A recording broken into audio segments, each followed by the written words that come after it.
Hola, buenas tardes a todos y bienvenidos a un nuevo encuentro literario con el escritor, formador y gestor cultural Gervasio Posadas. He de deciros que es una aventura para mí sumergirme en estos eventos literarios de la mano de Alquibla, una web que surgió como respuesta a mi pasión por el mundo literario y con el objetivo de difundir y dar a conocer la cultura y las personas que la componen. De nuevo y una vez más tengo que agradecer a Cristian y el apoyo que nos brinda el ámbito cultural del Corte Inglés de Elche para organizar estos eventos y hacer de nuestras ilusiones una realidad.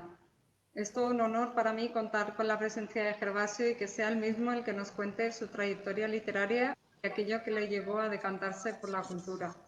Acompañada, como siempre, de mis amigas, compañeras y soñadoras, Celeste Pérez Martín, bibliotecaria en Toledo, y Lourdes Nicolás, que la tenemos aquí detrás, que ahora se conectará, escritora de La Luna y las 4 estrellas de SEO. Agradecer su tiempo y su dedicación a favor de la cultura. Doy paso a Cristian para que nos diga unas palabras y continuamos. Bueno, buenas tardes a todos. Buenas tardes, Eva, Gervasio.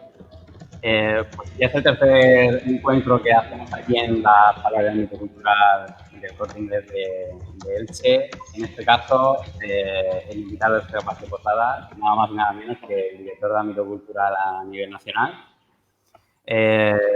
Simplemente, Eva, ya sabes que esta es tu casa, es la casa de Alquila.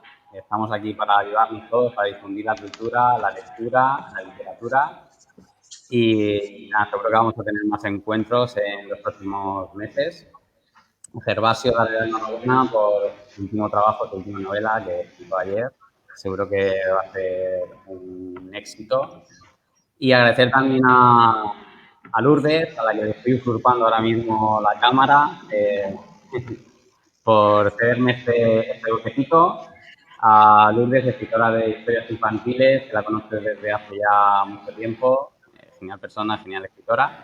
Y también saludar a Celeste, que luego se incorpora. Y nada, os dejo a los tres para que comencéis con la charla, con este encuentro, que seguro que va a ser muy interesante. Y de nuevo, Eva, muchas gracias por estar aquí en la Sala de Ámbito Cultural y un saludo, Gervasio.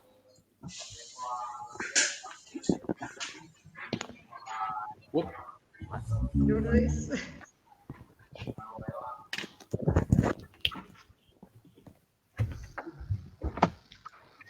Gervasio Posadas nace en Montevideo, ha trabajado en distintas agencias de publicidad hasta que empezó a dedicarse a la formación, la gestión cultural y la escritura. En 2007 publicó su primera novela, El secreto del gazpacho, que llegó a estar en la lista de los libros más vendidos del momento. Más tarde vinieron La venganza es dulce y además no engorda, una sátira sobre el mundo de las escuelas de negocios, y Nicky Fast y El retrete nuclear, dirigida al público juvenil. El mentalista de Hitler, publicada en 2016, supuso su primera incursión en la novela histórica y narra el último año de la vida de Henry van Hanussen, el adivino que anticipó la llegada al poder de Hitler. Su última novela, El mercader de la muerte, se centra en la vida de otro personaje olvidado por la historia, el misterioso traficante de armas Basil Zaharov, la supuesta mano negra detrás de muchas de las guerras de finales del siglo XIX y principios del XX. Junto con su hermana, la escritora Carmen Posadas, escribió Hoy caviar, mañana sardinas, que ganó el premio Sen Sobi de literatura gastronómica en 2008 y el Prix Eugène Raffier a la mejor novela gastronómica en 2014. Gervasio es director de ámbito cultural a ámbito nacional, como ha comentado Gervasio, y de la Escuela de Escritura yoquieroescribir.com.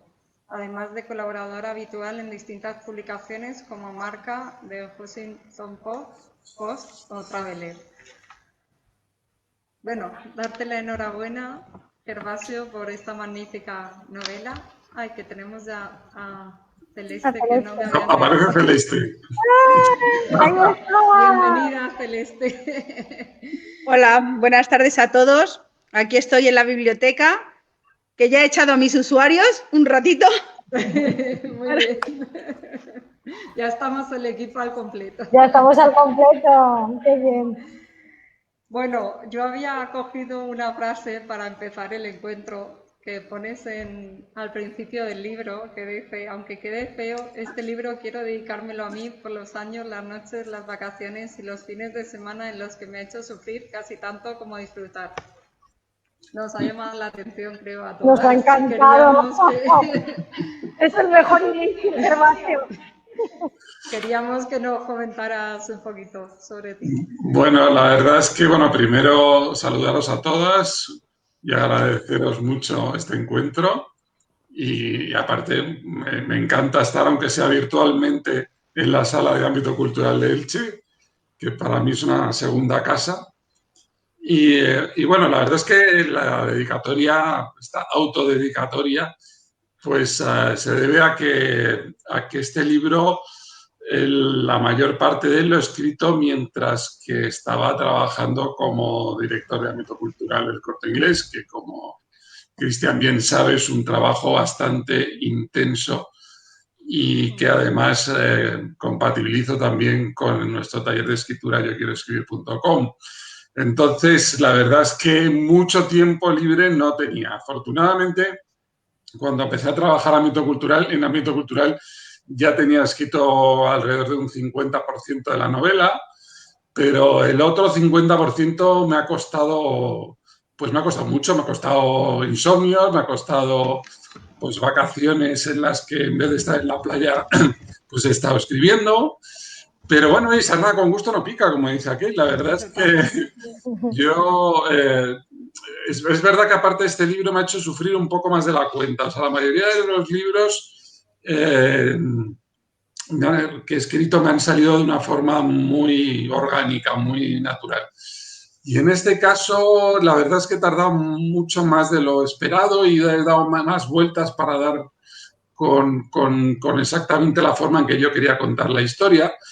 Entre otras cosas porque por un lado quería contar la vida de Basil Zakharov, pero también quería contar su vida dentro del marco del contexto histórico que había, ¿no? Y entonces había tantísima información que resultaba difícil elegir qué meter y qué quitar de alguna forma, ¿no? Y para que os hagáis una idea, creo que he escrito como más de 100 y pico páginas que se han quedado en el tintero, porque me he dado cuenta que en realidad no aportaban a la hora de darle dinamismo a la trama. He intentado sintetizar mucho, por lo menos en la información histórica. Al final, una novela histórica no es un tratado de historia, no es un libro de ensayo, entonces tiene que intentar pues dar una idea de cómo es ese contexto histórico a través de pinceladas más que de un volumen enorme de datos, ¿no? Y entonces he hecho un poco como decía Stephen Zweig, que había que, más o menos cuando escribes tenías que publicar la mitad, o sea, acabar reescribiendo y quitando y dejándolo en la mitad de lo que habías escrito, pues he hecho ese ejercicio con gran dolor de mi corazón muchas veces, porque ha habido cosas que me gustaban mucho, pero que las he tenido que dejar fuera, porque para reescribir y un poco pulir tu obra tienes que ser implacable a veces, ¿no? ¿Qué ha pasado Uy, con Celeste? Ahora Celeste se ha enfadado y se ha ido. Se ha ido. Algo le ha pasado. Pues a mí el personaje en sí me ha fascinado porque me parece un gran estratega, un hombre que se ha hecho a sí mismo. Y de hecho lo que me gusta en la novela, Gervasio, es que yo lo asemejo a una gran partida de ajedrez, donde él es el que está sentado y mirando cada movimiento de cada peón, de cada alfil, y mueve la partida como quiere a su antojo. Y lo he estado viviendo en todo momento de la novela y me ha encantado porque lo has plasmado, vamos, fenomenal, me ha encantado. Pues es que, bueno, sí, o sea, es que es un poco lo que intentaba reflejar, que me alegro que lo hayas visto así, Lourdes. O sea, al final es un personaje que cuando, en el momento que se desarrolla la novela, tiene 84 años. Es un personaje que ya está muy mayor, está bastante enfermo y que de primeras el lector tiende a verlo como alguien muy, digamos, inofensivo, una persona por la que se siente un poco compasión de alguna forma. Y sin embargo es una persona que sigue siendo en cierta forma un manipulador, que es lo que ha sido toda su vida, ¿no? Es un hombre que ha hecho su fortuna, por un lado siendo un gran vendedor, pero también manipulando a la gente, ¿no? Y es lo que él hace con el lector y también con el narrador, con Pepe Ortega, este periodista español, ¿no?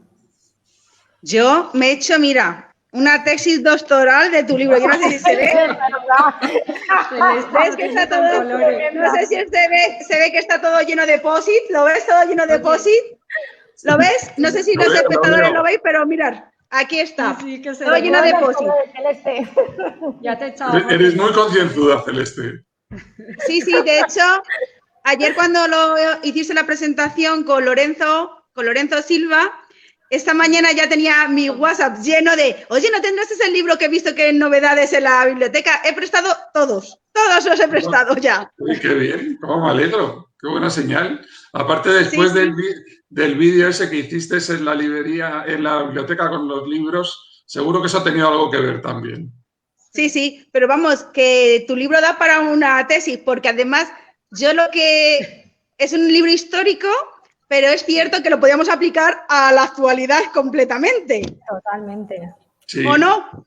Totalmente. Sobre todo en la parte final del libro, vamos, en la parte final del libro lo dejas, vamos, he cogido unas notas, de eso de coger agenda y nota. No hagas spoilers. No. No hago spoiler porque se lo tiene la gente que leer. De hecho, cuando me preguntan de qué va, digo, les enseño el de Tintín primero y digo, luego seguís con este. Te iba a decir que ya que estamos de luto por lo de Quino con Mafalda. Con Mafalda, ¿qué relación guarda Tintín contigo? Bueno, con Tintín la verdad es que siempre he sido un tintinófilo de pro, siempre me han gustado muchísimo los libros de Tintín. Y la verdad que incluso había un momento de mi vida que sabía las cosas más absurdas que uno pueda imaginar, los detalles más absurdos sobre los libros de Tintín. Incluso jugaba las preguntas con mis hermanas con los libros de Tintín, como ya eran preguntas, yo qué sé, ¿qué pasa en la página 40 de la Isla Negra? O sea, cosas así, ¿no? Y entonces la verdad es que luego lo dejé durante bastante tiempo, hacía mucho que no leía Tintín, entre otras cosas porque con las mudanzas no sé qué pasa, pero ya sabéis que los libros desaparecen y esos concretamente desaparecieron. Y entonces hace algún tiempo de repente pues me dio ganas de volver a releer algunos y uno de ellos fue La oreja rota, y en La oreja rota me encontré con un personaje que Hergé llama Basil Bazarov y que es un traficante de armas que vende armamento a dos países en conflicto al mismo tiempo, a los dos bandos, digamos, ¿no? Y la verdad es que me llamó la atención y sobre todo que había leído que muchos de los personajes de Tintín estaban basados en personajes reales. Entonces, pues me puse a investigar y bueno, ya sabéis cómo hacemos ahora para investigar, pues te metes en Google y empiezas a ver un poquitito y de repente pues me encontré con un personaje como Basil Zajarov que realmente es apasionante y que encima pues parece que todo el mundo lo ha olvidado, o sea que estaba pidiendo una novela a gritos. Hombre, era una figura, sí. Hombre, un hombre bastante emblemático, la verdad. Hecho a sí mismo de la nada y llegó pues a donde llegó. La verdad que yo que he leído también Tintín y de hecho lo empecé a leer en francés porque la mitad de mi familia es de fuera. Siempre me fijaba en él, pero no me llamaba la atención, fíjate. Y sin embargo, ahora con tu novela me parece un personaje, vamos, me encanta. Yo ya he hecho el primer préstamo, el libro de Gervasio y el libro de Tintín. Así que le quería tener esta tarde el libro, pero como desde ayer de que vimos la entrevista con Lorenzo, lo he tenido que prestar, claro, no puedo decir que no presto un libro. Entonces se han llevado los dos, la mamá y el niño. Ah, mira qué bien. Menos mal que me han dejado el mío, que ya casi que me lo quieren, ya como me lo he leído, ya me lo quieren quitar. Sí, pero vamos, con tanto post-it no te lo van a quitar. No. Se llevan uno y se llevan otro, ¿no? No. Porque es que es verdad que en el libro hay frases muy, muy reflexivas. Y capítulos Ya te- muy de ponerte los pelos de punta. E incluso, Por no ahí. solamente ahora, sino es que hay la escena en que describe la guerra, Ay, que sí, no iba a queremos decir. olvidar, pero me pienso en los campos de refugiados, por qué están esos niños y esas familias allí en su guerra actual. Por eso que es un libro histórico, pero lo podíamos llevar a la actualidad, Gervasio. Es que has descrito unos episodios que es que se te ponen los pelos de punta. Es Luego la increíble. definición del ser humano, cómo es, dónde quiere llegar, hasta dónde es capaz.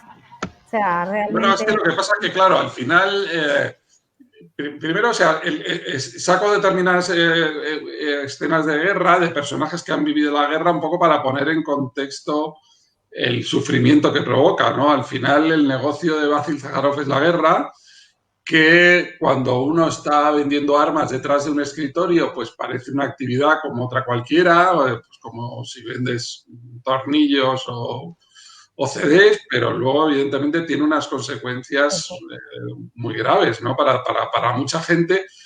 Y en este caso concreto, además, está el trasfondo de la Primera Guerra Mundial, que es la guerra que realmente empieza a cambiar el mundo, ¿no?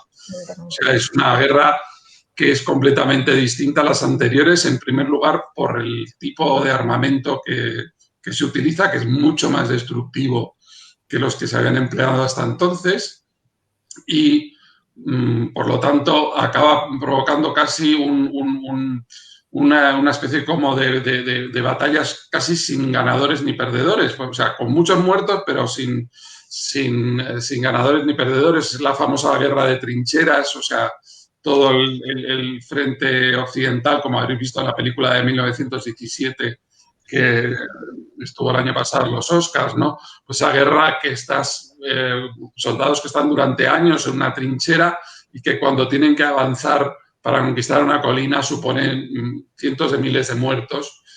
Y todo eso es producto de alguna forma de decisiones que se toman por personas que no conocen en realidad los efectos reales de la guerra, ¿no? Yo también hago un poco una reflexión al respecto, o sea, un poco al respecto de lo que hablabais de la actualidad de la novela, ¿no? Por ejemplo, estamos viendo una situación en la que también hay mucha gente que ve muchas conspiraciones, que hay una serie de personajes que parece que son los que están detrás de la pandemia, ¿no? Yo creo que La geopolítica. Sí, bueno, la geopolítica hay personajes, pues eso, al final unos hablan de Bill Gates, otros hablan de Soros, etcétera, ¿no?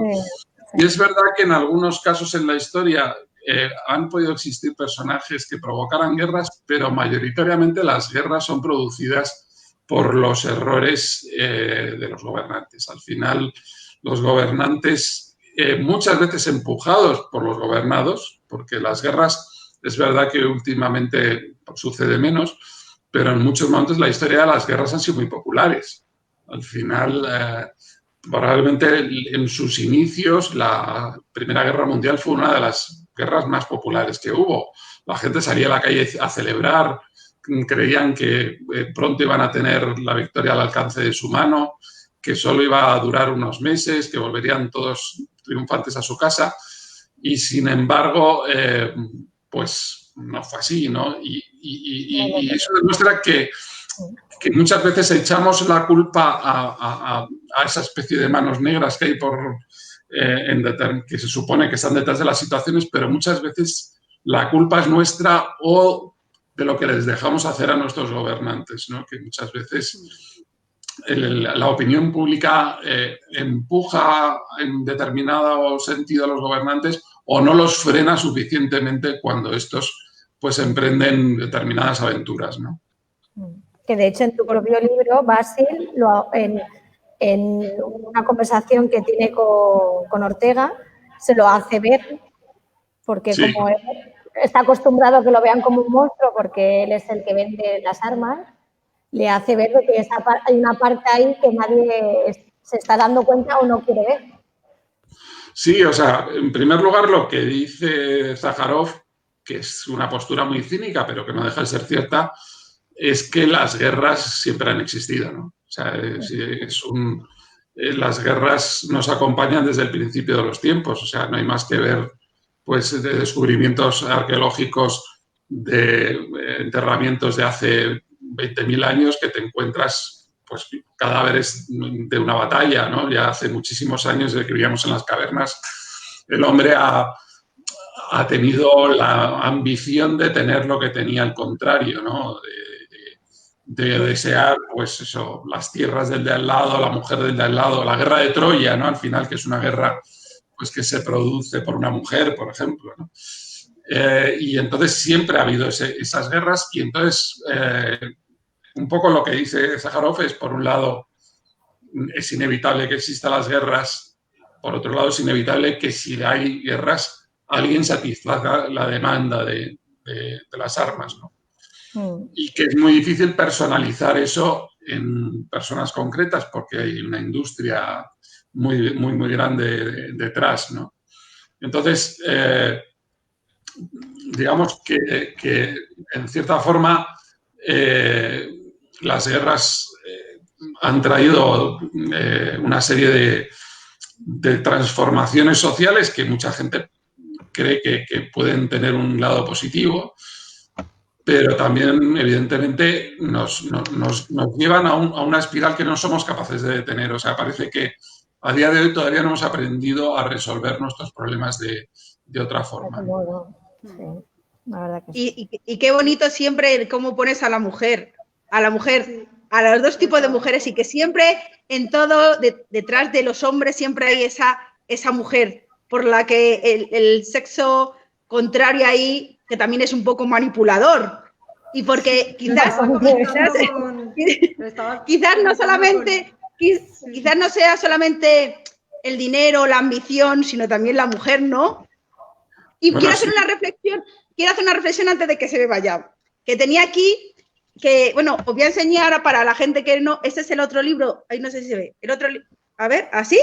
Este es el otro libro de Gervasio, el mentalista de Hitler, que hace una mención en este libro, que me hizo mucha gracia esa chispa que pusiste. Para quien no se lo haya leído, también está muy bueno, ¿eh? Sí, o sea, son dos historias independientes, pero sí comparten el mismo narrador.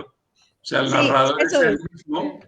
Y es verdad que Pepe Ortega es un periodista español que primero reside en Berlín y tiene este encuentro con Erich Jan Hanussen, un mentalista que está muy cerca de Hitler. Y después de eso, él, tiene una serie de problemas profesionales, le echan del periódico en el que está y entonces decide ir a Montecarlo a buscar una exclusiva, una entrevista con el rey Alfonso XII, que en ese momento estaba destronado y vivía a caballo entre distintas ciudades europeas y acaba, por una serie de circunstancias, trabajando con Sájarov y conociendo a este personaje íntimamente, ¿no? De una forma que puede parecer al principio del libro un poco sorprendente, pero que luego tiene su explicación, ¿no? Sí, no lo digas. Es que Pepe es muy gracioso. Es que Pepe es mucho Pepe. Sí, o sea, a mí aparte es un personaje que le tengo mucho cariño porque es un personaje que yo creo que es un poco como somos todos, ¿no? Es un poco pillo, un poco panoli.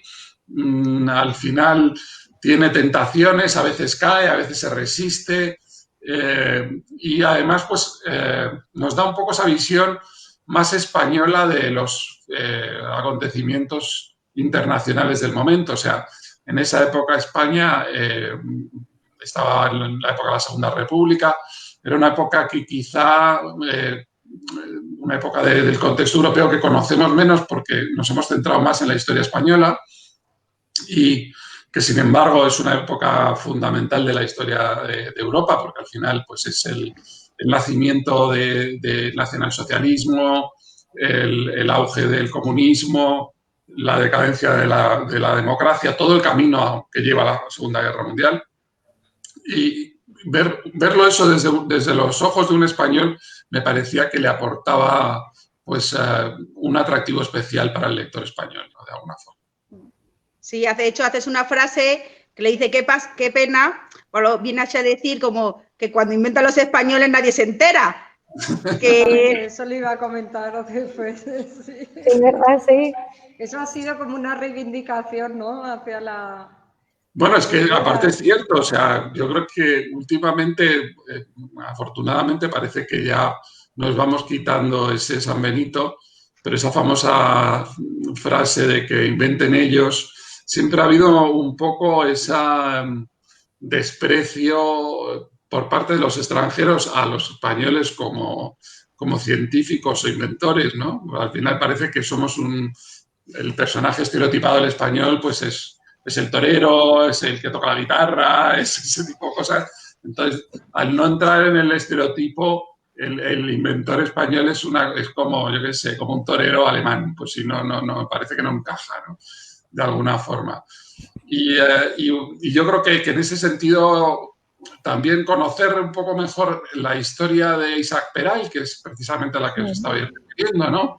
Un poco cómo Sájarov tiene... digamos, su primera aventura en España saboteando el proyecto del submarino de Isaac Peral, creo que al final, bueno, nos recuerda ese personaje, que creo que además es un personaje interesantísimo y que desgraciadamente murió muy pronto, pero es realmente increíble pensar que este hombre diseñó un submarino que se movía con energía eléctrica. A finales del siglo XIX, ¿no? Ahora que estamos hablando tanto de los coches eléctricos, etcétera, etcétera, pues este señor ya lo estaba haciendo en el siglo XIX. Y tanto es así que incluso yo durante el proceso de documentación del libro me encontré con su bisnieto, Javier San Mateo, y que me estuvo contando que incluso las baterías de los coches de la actualidad provienen de una patente que tenía Isaac Peral. O sea que... Todo esto no trasciende, o sea, qué pena. ¿Es que, perdón? Que todo eso que estás comentando que nunca ha trascendido, de hecho, o sea... Claro, o sea, es un poco sorprendente que eso quede oculto. También es verdad que en eso tuvo un papel importante Sájarov, porque Sájarov fue un poco el que consiguió sabotear el proyecto de Isaac Peral y que ese submarino no llegase a ser operativo en la Armada Española, ¿no? O sea que, bueno, en cierta forma, la maldad de Sájarov pues nos impidió tener un gran científico. Y aparte, ya te digo, es que murió con 42 años, ni más ni menos, Isaac Peral, ¿no? Sí. Muy joven. Sí. A mí me ha maravillado mucho de tu novela, de hecho, a todo el mundo que le he hablado de ella, de que me la he leído tan rápido, que todo, que me ha encantado, que lo que te he comentado antes, que estaba deseando llegar a casa para seguir leyendo. Me ha maravillado el cómo introduces la obra maestra de la literatura española para dar a conocer y sacar información de Pepe Ortega, que es un español, a Basil, que según el momento en el que esté pasando la novela, pues a través de esos fragmentos del Quijote, es que me ha parecido magistral eso. Pues mira, la verdad que es curioso porque sobre Basil Sájarov, o sea, la información es muy fragmentaria, pues porque él nunca concedió entrevistas, no, por supuesto, nunca quiso, digamos, tener una biografía oficial, etcétera. Y entonces lo que tenemos son pequeños retazos de información de gente que le conocía, ¿no? Y curiosamente, una de las cosas que es un dato histórico real es que él era muy aficionado al Quijote. Entonces, pues me pareció, digo, la verdad es que cuando leí ese dato dije, mira qué bien, qué interesante esto, porque aparte de que a mí me encanta el Quijote y creo que al final encierra frases que pueden venir muy al hilo de lo que está sucediendo en la acción de la novela, es que también es un nexo de unión muy bueno con el narrador, con Pepe Ortega. Al final es un buen motivo por el cual pueden entrar en contacto un español que necesita un trabajo y un personaje que es un multimillonario que en teoría deberían estar en planetas distintos, ¿no? Sí. Además me hace gracia que el personaje, que Pepe, como que lo ve con el lado más humano, como que a él le causa mucha ternura, sin embargo, siendo una persona como es, que cuando empieza a enterarse de cómo realmente es, pues me hace gracia esta Es que- parte, que lo ve Es de que una todo forma- malvado tiene... Sí. Bueno, todo malvado tiene su lado bueno, al final, o sea, yo creo que hay varias cosas. Todo malvado tiene su lado bueno, eso está clarísimo. Y luego, cuando ves una persona anciana, muy enferma y tal, pues también te produce un sentimiento de compasión. Y por otro lado, no hay que olvidar que la carrera de Basil Sakharov está basada en su encanto personal. O sea, es una persona que, por un lado, es una persona con un físico imponente, porque era un hombre muy alto, rubio, con unos ojos azules casi transparentes, y además era una persona encantadora, como los grandes vendedores y como los grandes estafadores. Entonces, digamos, ser capaz de separar esa imagen, de alguna forma, ese señor viejecito, entrañable, que encima es encantador contigo y es un hombre importantísimo y a ti te trata como si fueras un hijo, y casarlo con el traficante de armas terrible y tal. Exactamente. Un encantador de serpientes, De completamente. Porque luego se ve que es un anciano donde te da una ternura determinada contando sus anécdotas, su amor eterno, todo, pero luego él en su cabeza sigue existiendo ese mundo esquematizado donde él sabe lo que quiere y a dónde quiere llegar. Sí, Y ahí- claro, él es un personaje Muy que, inteligente. digamos, siempre ha tenido bastante claros sus objetivos en la vida, que ha sido su propio beneficio, ¿no? O sea, realmente el único rasgo más humano que se le ve en la trayectoria de Basil Sakharov es su amor por su mujer, que no es poco, es una historia muy bonita de amor a lo largo de 40 años y que cuando consigue finalmente casarse con ella, ella acaba muriendo al cabo de unos meses, ¿no? y 18. Pero más allá de eso, al final... Ahí que vamos a contar demasiado el libro. Sí, Vamos a venga. contar demasiado el libro. Hay que cortar. No. No, que Eso no se tiene lo van a que leer. Hay que leérselo, es de verdad, yo ¿Cuánto he tiempo? disfrutado. Me está levantando todos los días a las 6 de la mañana, Gervasio, porque yo soy mamá de un niño chiquitito, y todos los días a las 6 de la mañana de llevármelo al cole, o sea, me he cogido mi café a oscuras, disfrutando, pero no te puedes ni imaginar. Oye, qué alegría es lo mejor que me puedes decir, ya te digo que me encanta que me lo digas. De hecho, mi hijo ahora me dice, mamá, quiero leer, porque me ha visto tanto decir en el libro, y yo, Alejandro, déjame, por favor, porque se llama Alejandro, que hasta se ha cogido un libro y se sentaba a mi lado al desayunar. ¿Cuánto Bueno, tiempo te ha llevado escribirlo? Ya que estabas comentando antes de los archivos y tal. pues mira, escribir, he estado escribiendo 3 años. Pero bueno, ha estado el proceso de documentación que ha sido largo, ¿no? Que al final, como os decía antes, es un personaje que es del que existen muy pocas biografías, en concreto son 5 biografías, de las cuales la gran mayoría, son prácticamente casi todas, son de la época que él vivía aún, de los años 30. Luego hay una de los años 70 y una que se ha publicado en Francia más recientemente, pero que yo no llegué a leer antes de escribir el libro. Y entonces son biografías que están muy basadas en informaciones tangenciales, o sea, de cosas me dijeron que me dijeron, o sea, datos no hay demasiados. Y entonces hay que ir buscando los pequeños datos sobre Sakharov en todas partes, muy difícil. O sea, también es un personaje, por ejemplo, que tenía tan mala fama que, por ejemplo, sus grandes amigos, que fueron, por ejemplo, el primer ministro de Francia, Clemenceau, o el primer ministro de Inglaterra, Lloyd George, que fue el primer ministro que ganó la Primera Guerra Mundial, en sus larguísimas memorias no lo mencionan ni una sola vez. Entonces hay que ir buscando poquito a poco, aquí en un periódico, aquí en otro lado y tal, hasta reconstruir un puzzle que nunca acaba de ser exacto, porque hay, como digo, hay versiones distintas, pero que en el cual tú tienes que elegir más o menos lo que te parece más verosímil y más de acuerdo con la personalidad que tú te creas del personaje, ¿no?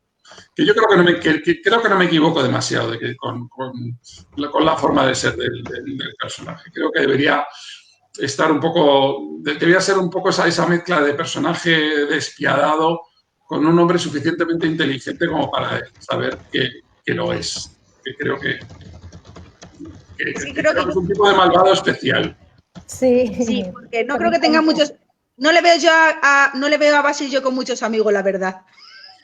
Bueno, amigos por interés seguro que tenía unos cuantos. Eso sí. Pero amigos de verdad. A lo mejor la criada. El servicio, puede ser. Claro, porque al final era un hombre que estaba muy rodeado, se supone que estaba muy protegido, pero esa protección estaba un poco en el aire. Lo que le protegía realmente era él a sí mismo, porque lo controlaba todo. Sí, bueno, él aparte tenía, digamos, un círculo familiar como buen hombre meridional, ¿no? Él al final era de origen griego, nacido en Constantinopla, y entonces tenía un núcleo familiar, tenía 3 hermanas mayores a las que cuidó siempre, y hasta que ellas murieron. Y tenía un núcleo de gente fiel alrededor, ¿no? Alrededor de su mujer, etcétera. Pero inevitablemente este tipo de personas son desconfiadas, ¿no? Yo creo que tienen amistades por motivos laborales, de negocios, pero es difícil que puedan llegar a tener una amistad así, digamos, más sólida. A mí uno de los detalles que me hacía gracia, por ejemplo, del personaje es... y lo menciono en el libro, es que Basil Zaharov en su casa en París tenía un juego de vajilla de oro. De oro, sí. Todo de oro. O sea, hecho en el mejor joyero de entonces de Boucheron, que cada plato, para que os hagáis una idea, creo que recientemente ha salido alguno a subasta, pesaba medio kilo de oro. Entonces, un señor que tiene ese tipo de vajilla no es para invitar a sus colegas. O sea, es para impresionar a la gente con la el poder que tiene. Pero fíjate que al final, cuando lees las biografías de la gente, a mí que me gusta mucho leer biografías, la mayoría, Gervasio, es cierto de que son de gente que ha tenido una infancia muy dura. Muy dura. O sea, la gente que ha llegado al poder o ha llegado a ser un magnate la mayoría, en general, de las biografías que me he leído a lo largo de mi vida que he leído, ha sido siempre, casi todos han tenido, el germen es la infancia dura que tienen para superarse a sí mismos. O sea, creo que cuanto más obstáculos te ponen, más grandes nos hacemos, yo creo. Bueno, y sobre todo yo creo que lo que surge es una ambición por salir de eso y por reivindicarte y por demostrarte a ti mismo lo que vales, ¿no? Yo creo que eso es un poco lo que le da a ese tipo de personajes, ¿no? O sea, yo creo que el dinero, por ejemplo, para un multimillonario no es tanto la cifra que alcanza, sino haber llegado a donde ha llegado viniendo de abajo, ¿no? O sea, al final los negocios acaban siendo un juego, pero de repente mirar atrás y decir, yo que nací en la calle, he llegado a codearme con reyes, con presidentes, etcétera, eso es algo muy importante, ¿no? Y en el caso de Basil Zaharov, esa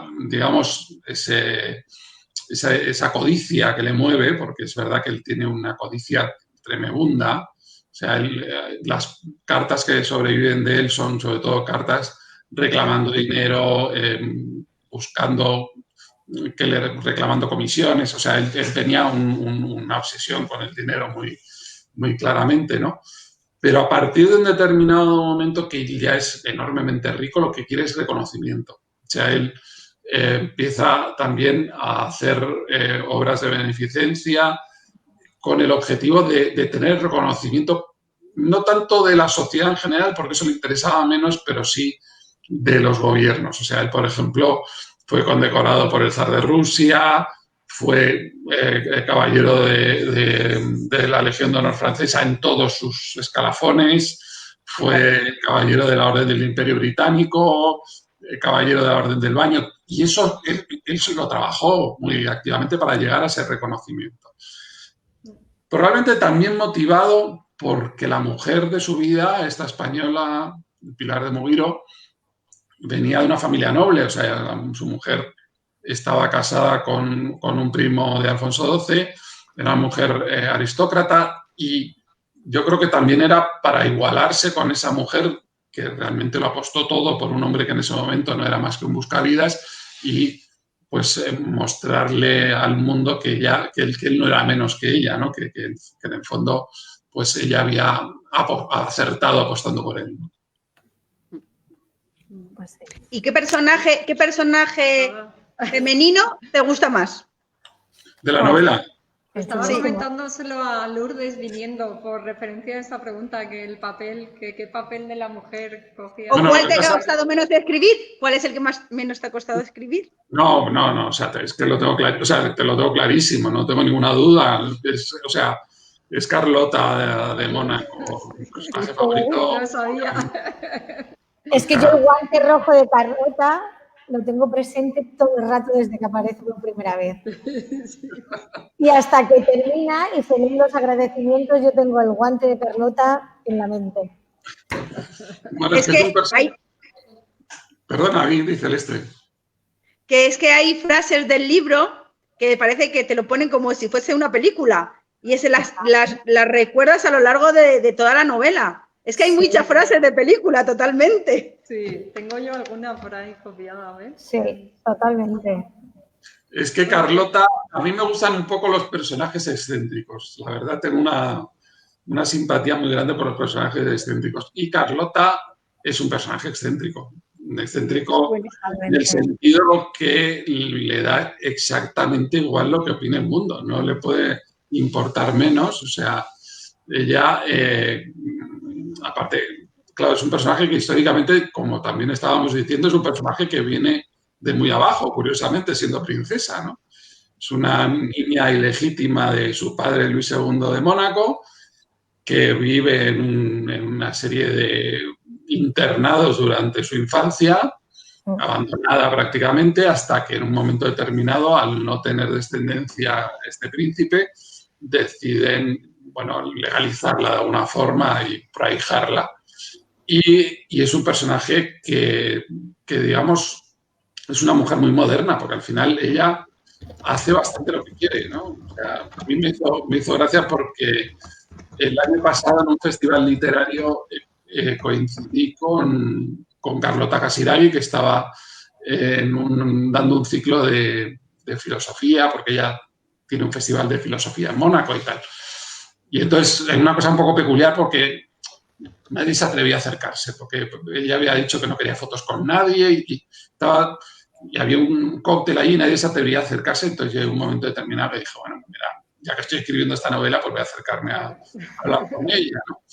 Y la verdad que no voy a decir que es una persona simpática porque no lo es. O sea que es una persona bastante recelosa. Y entonces primero me miró así raro y me dijo, bueno, es que hay mucha gente que se acercan a mi familia porque quiera escribir un libro para sacar dinero. Le digo, mira, no te equivoques, yo no estoy escribiendo un libro sobre tu familia. Simplemente tu bisabuela es un personaje de la novela y es que llevo mucho tiempo con tu bisabuela. Es que al final cuando estás con un personaje en una novela, entre lo que lees sobre la historia del personaje y cuando estás intentando meterte en la cabeza del personaje, pasas mucho rato con ella. Y entonces ahí se relajó un poquitito y tal, y me dijo, sí, la verdad es que me dice, yo no entiendo cómo no se ha escrito más sobre mi bisabuela, porque es un personaje realmente único, a pesar de que, digamos, nunca se comportó como una abuela con mi madre, al uso, ni como una madre con mi abuelo, porque es así, ¿no? Es una persona muy, muy fría en ese sentido. Pero también me decía, es que es un personaje que siempre hizo lo que quiso, no como mi abuela Grace, que solamente hacía lo que le decían. Claro. Que me pareció una cosa. Era la abuela rebelde, ¿no? Era la princesa rebelde totalmente, ¿no? Total. Es una mujer que a mí me hace mucha gracia, porque, por ejemplo, cuando se casaron Reiniero y Grace de Mónaco, que ella no le gustaba nada que Reiniero se casara con una actriz de cine que le parecía lo último, pues fue a la ceremonia llevando de chofer a su amante, que era un convicto.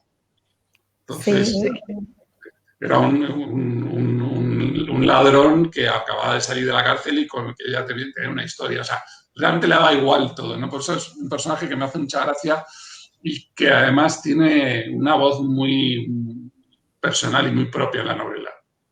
Sí, Sí. desde A mí me luego. encanta. Habla Celeste, no, tú. No, ya os dejo a vosotros que yo ya tengo que hablar en mi club de lectura. ¿Qué personaje te queda por escribir? Porque has estado con Hitler, ahora con Basil y el siguiente. Pues es una buena pregunta, la verdad. La verdad es que el personaje de Pepe Porque Ortega... vas a personajes además un poco sangrientos. Bueno, sí, porque yo creo que los personajes... Sí, o sea, te quiero decir, en realidad el personaje de la otra novela no es Hitler, sino Hanussen, el mentalista, Sí. que sí que es verdad que tiene su interés porque está cerca de Hitler. A mí en general lo que me gustan son los personajes desconocidos de la historia, o sea, personajes que han tenido una relevancia histórica y que por lo que sea se han olvidado. Entonces, ¿qué es lo que pasó con Hanussen? Es lo que pasó con Zaharov y es posible que mi próximo personaje vaya por ahí también, pero claro, es que es muy difícil encontrar ese tipo de personajes. Entonces, tengo un par de personajes en mente. Y por otro lado, la verdad es que me he encariñado mucho con Pepe Ortega, entonces me gustaría... Es que tienes que seguir con Pepe Ortega. A Pepe Ortega no le puedes dejar, que yo ya le tengo hasta cariño a Pepe Ortega. No. Pepe Ortega tiene que seguir. Sí, yo también creo que se merecen más aventuras y además es que me gusta mucho esa época de los años 30, ¿no?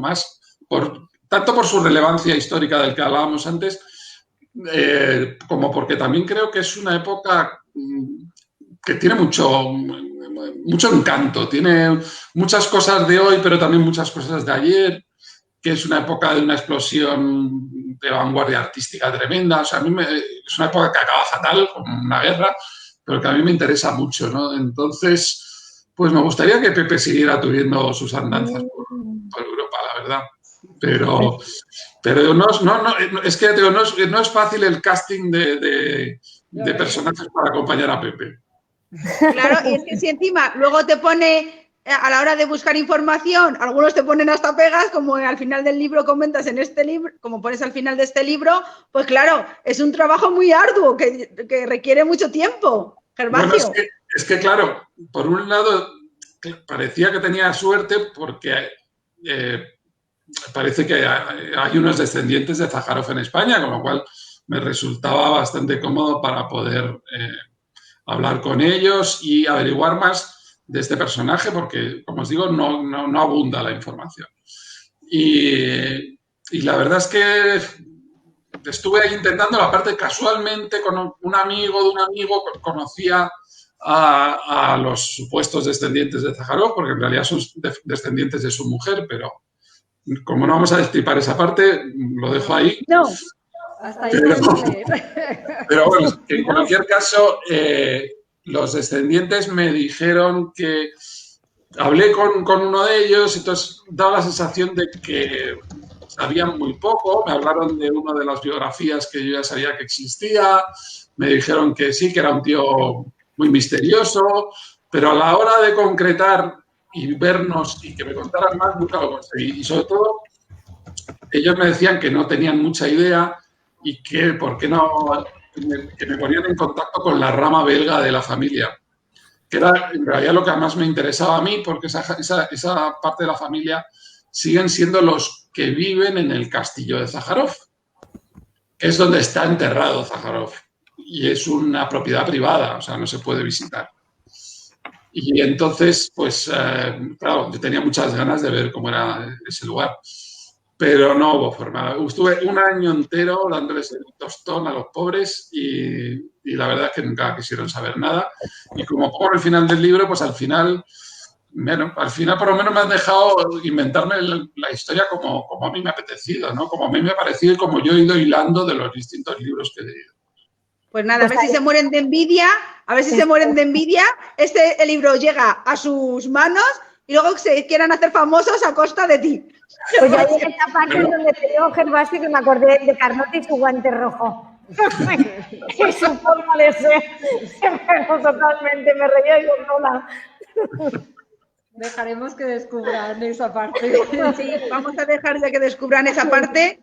Porque, mira, incluso yo cuando ya sabía de quién iba a ser la novela, como bien dices tú, me metí en Wikipedia y claro, me estuve leyendo en la Wikipedia todo lo de este personaje.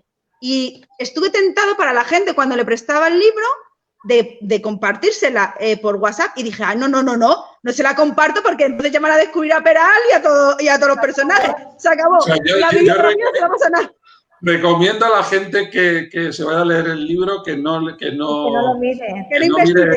en Wikipedia, porque entre otras cosas, como he intentado ser bastante fiel a la historia, Totalmente. es verdad que muchas de las cosas que salen en la novela pues salen en la biografía de Wikipedia, que es una bibliografía muy corta por otro lado, pero sí que hay cosas que- Pero hay muchos fragmentos en la Wikipedia que si no lee el libro, no. O sea, hay que empezar por el libro y luego si quiere que se vaya a la Wikipedia. Pues por eso, que yo Exactamente. Sí. Totalmente. Bueno, Luego, pues luego- ya para... Es que nos quedaríamos aquí hablando 2 o 3 horas. Perdonad una cosa que sí que quiero recomendaros, que creo que Celeste ya lo ha visto, pero Sí. lo que sí que he intentado es, porque muchas veces, claro, cuando estás leyendo el libro te quedas con ganas de ver la cara que tienen los personajes en la realidad, ¿no? Sí. Entonces, he abierto una cuenta en Instagram que se llama El Mercader de la Muerte, en el que voy colgando fotos de los distintos personajes para que la gente pueda pues, un poco ponerle cara a Zaharoff, por supuesto, pero a Carlota, a todos los Qué personajes. bien, la seguiremos. Sí. esa debajito, ahora lo ponemos. Sí. Para que Bueno, todo el mundo- hoy me gusta hacer un poco eso porque me gusta saber un poco lo que esté leyendo los personajes que son, representarnos de algún modo y me está Voy a metiendo, poner. la verdad. Es que Zaharoff era guapo, hay que Sí. reconocerlo. Tenía buena planta, la verdad. Zaharoff tenía buena planta, lo que pasa es que bueno, las fotos que hay son más bien de mayor De mayor, sí. y Pero que le entonces, dio quien pudo ser. pero se ve que tiene buena planta, Sí. eso está claro.